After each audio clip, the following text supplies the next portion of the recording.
Something doesn't seem right. Yeah, he cocked 45. Here, I think I discovered I put the wrong cartridge with the wrong gun. That goes there, this goes here. Pretty easy to see that, huh? We're not going to shoot that. Let's get that out of here. Yes, 500 Smith & Wesson Magnum, the big boy. We're going to shoot it. We're going to talk about it. We're not just going to shoot watermelons, as you might have seen. We're going to show and tell, take a look at this baby, and give you our impressions of it. Let you know what I think, whether or not it has broken my wrist yet, and all of that sort of thing. It's a rather large gun, to say the least. It is 50 caliber, and you know what? There's a 50 BMG round, just to prove it. Yep, 50 caliber. That's what it is. Pretty good fit. So that's what 500 means. Remember the caliber video I did? Most of you know that, some of you might not. 50 caliber, 500 Smith & Wesson Magnum means it's a 50 caliber. This is the X frame. This came out in about 03. I think it was introduced at the SHOT Show in 2003. And it has been around. You have seen it in gun shops. You might have even fired it. You might own one. You might be thinking about one. I know a lot of people are thinking about one because, you know, if you're a gunny, you like to shoot, you have a few guns, you like big guns, don't tell me you haven't considered it. You haven't looked at it and maybe fondled it in a shop somewhere and thought, should I or shouldn't I? It's pretty expensive and very powerful. I wonder how it feels. I wonder if I need one of those or if I'd like one. So I know we've all gone through that probably. But let's take a couple shots with it and let's see what we think. Now, I don't know how many shots I'll be able to take. Let me get a couple of rounds here. I like big, and I'll put 5 in. How's that? Like I'm going to shoot 5. Okay. Don't know how many rounds my wrist will handle here. My brain. Get one in there. One last torpedo. And let me see if I can get my ears on tight enough. Get my shoes pulled up tight. My belt tight. My brain anchored down, and let's just take a couple of shots. All right, 500 Smith & Wesson Magnum, 400 grain Magtex. What should we start with? We have 4 or 5 targets we're going to shoot. Let's start with something like a water 2-liter bottle. My guess is it will pierce it. You see me about to shoot that with one hand? Okay, get tough.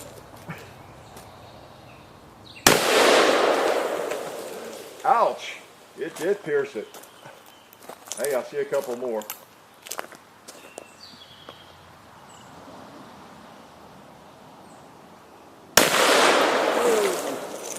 Ouch! Really good so I'm not going to hit any steel back there.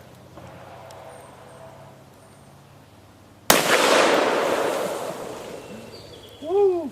Well, that was 3 shots, and I'm still alive. Not bad. Big 500s. Oh man, what else do we have? You know what we could go ahead and do? We have an old textbook, about 25 years old here. It has like 2,200, 2,300 pages in it. It's an old out-of-date medical textbook. I thought we might just put one into that thing rather than throw it away.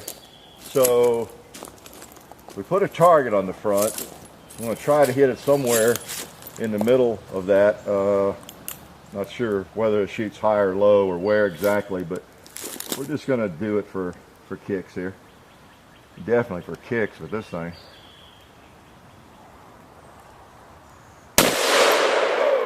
Whoa! Almost got a bullseye. Well, let me just open it up there since I've got one left. Well, I'm not believing that. Maybe the sight's right on. Okay, now we're gonna send $1,000 to the person who can guess which page that round stopped on. Okay? Actually, we're not. Let's see if you can guess. What do you think? Page 10, page 300, page 1000? Well, let's just look at the back and see. Ooh, it didn't make it all the way through, did it? Let's take it up to the shooting table. I still have this gun open here. being unsafe or meaning to be. Definitely put it one hole in the front. We have one round left. It was laying there. Let's do a little research. You ever shoot a book this big?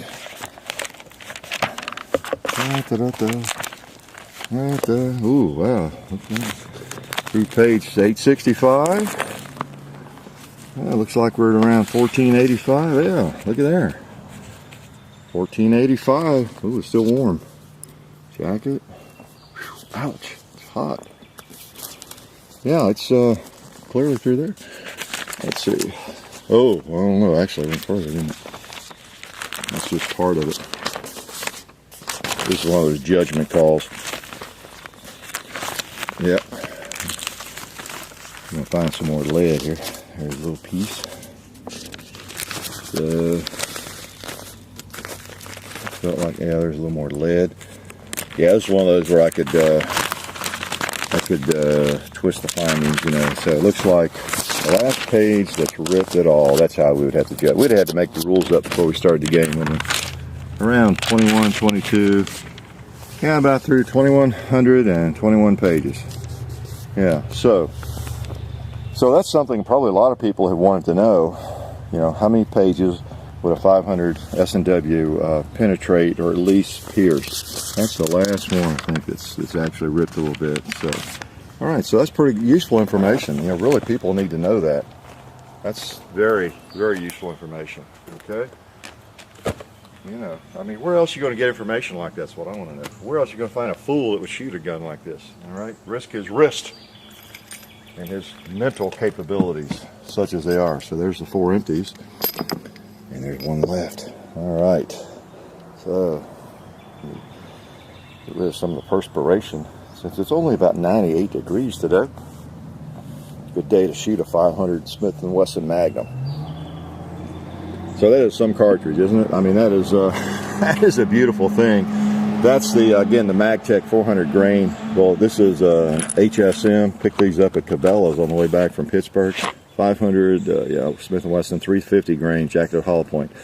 This is the round we shot into the watermelons.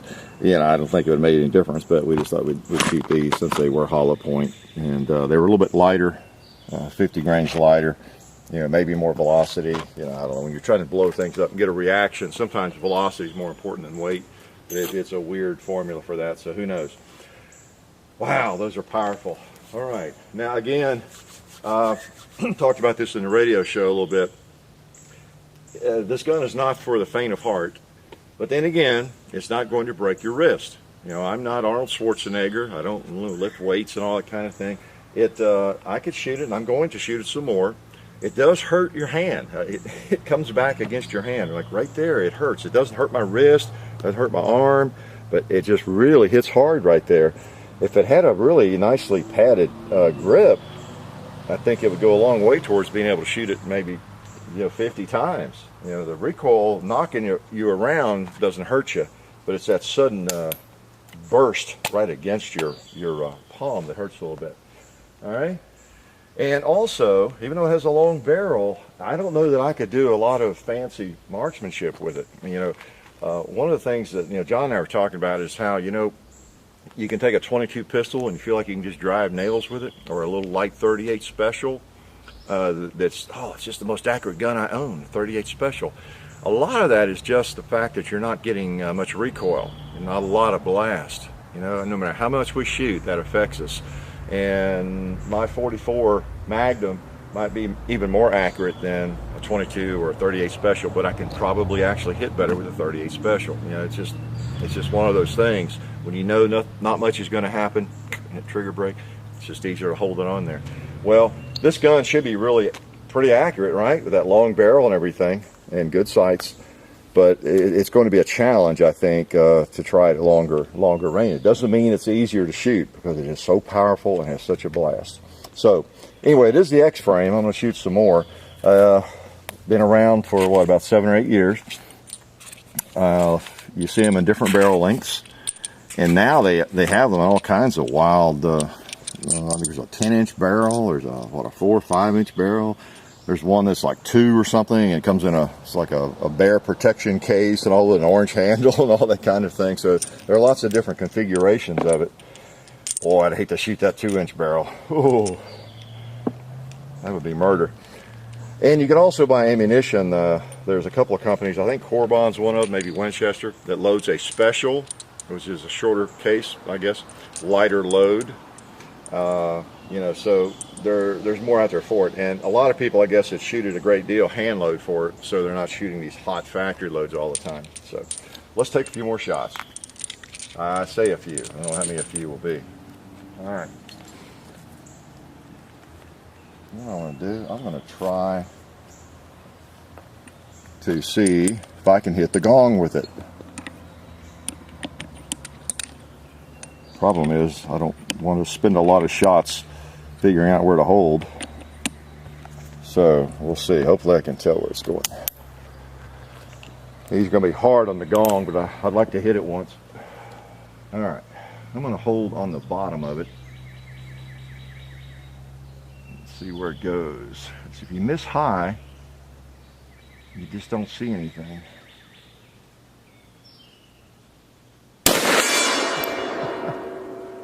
Okay, looks like it hit high. I was holding right low.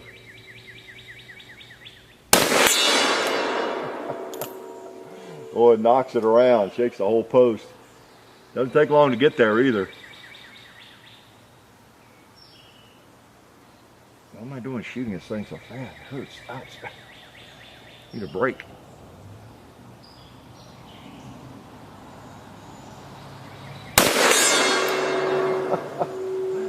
Woo! That is crazy. That is crazy. Let's try it one more. It's only $2.50 per shot.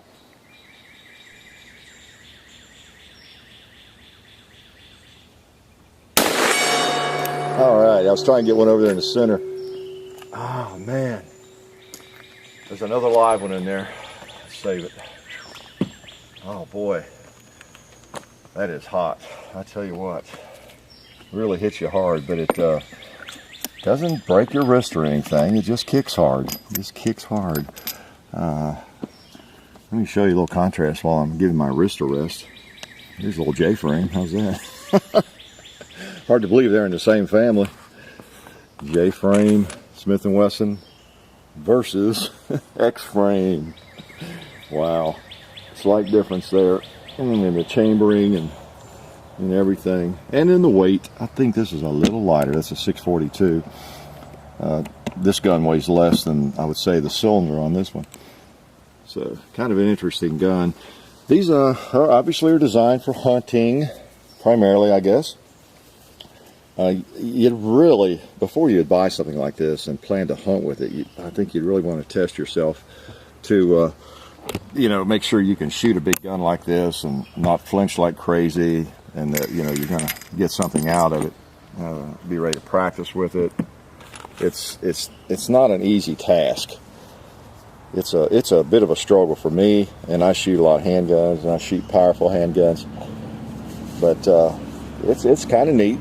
A lot of people have them just kind of as a novelty, have something really powerful to play with, and you know, can't blame people for that. Shooting is a fun sport, and I have some interesting guns, some goofy guns, things that don't have a lot of practical value maybe, but are just fun to shoot. So let's see if my wrist is okay here. All right, I think I'm close to recovered here. Of course, we know we can't get this thing out without a little wall shooting, right? Gotta have a little wall action. So let's take a few shots at the cinder block wall here. That had to be part of it. Can't do a 500 Smith & Wesson video without some cinder blocks. All right, let's tear down this wall.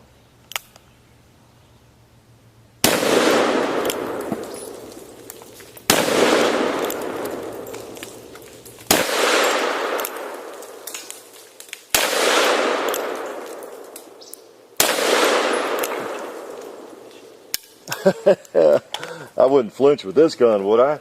We might need some more ammunition. Hey, I shot 5 at once. Unload those big bruisers. Put some more in. Have them in my pocket all ready to go. Oh yeah. Whew. Talk about power. Power in a handgun. Let's see what we can do with a couple more rounds. All right, these are cheap. We'll shoot all we can, right? 5 more big ones.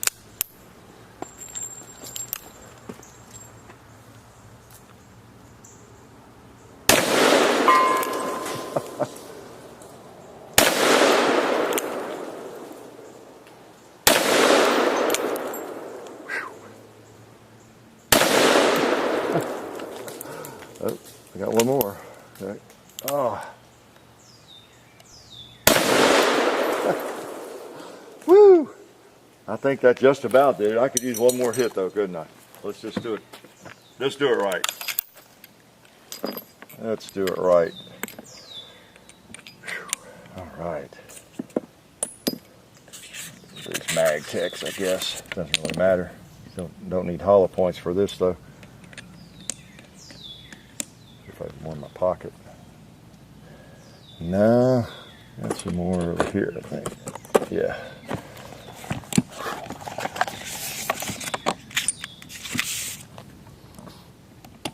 You know, while I'm recovering my wrist here a little bit, I was going to show you the Model 29.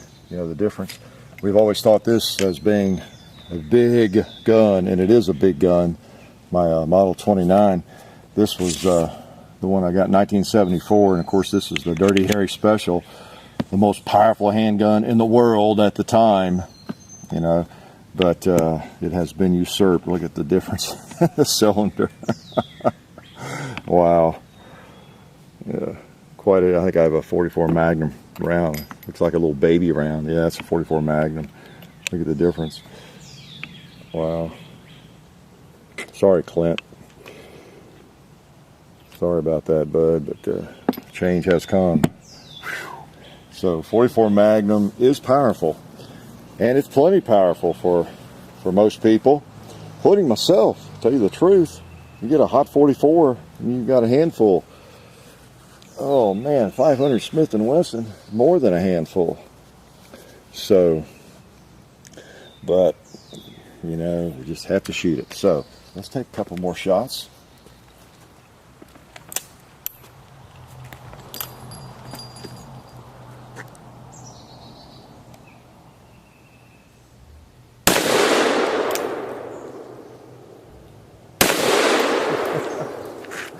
Woo, that'll do it. Put one more on the gong.